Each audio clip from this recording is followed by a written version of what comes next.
Hello दोस्तों, नमस्कार। हम साधना स्वागत आप सबके हमारे चैनल में। हम एगो कन्यादान के गीत गावे जातानी और उम्मीद करतानी आप सबके गीत पसंद आई।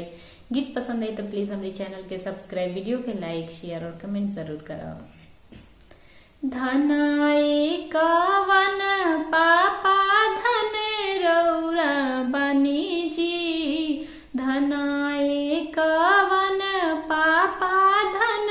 रौरा बनी जी, बेटी दान करत राउर छतियो ना फटे जी, बेटी दान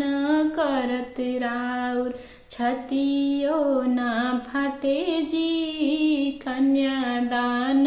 करत राउर छतियो ना फटे जी, छतिया त फटे बेटी जैसे जेठ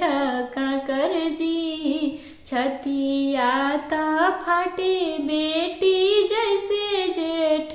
काकर जी, दुनिया के रीत निभावत हम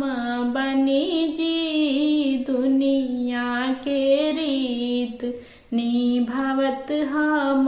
बनी जी, धनाए कवन भैया धन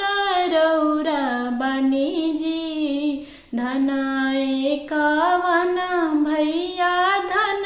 रौरा बनी जी, धरिया गिरावत राउर छतियो ना फटे जी, लौवा में रावत राउर छतियो ना फटे जी, धरिया गिरावत राउर छतियो ना फटे जी, छतिया त फटे बहिनी जैसे जेठ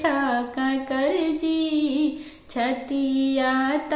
फटे बहिनी जैसे जेठ काकर जी, दुनिया के रीत निभावत हम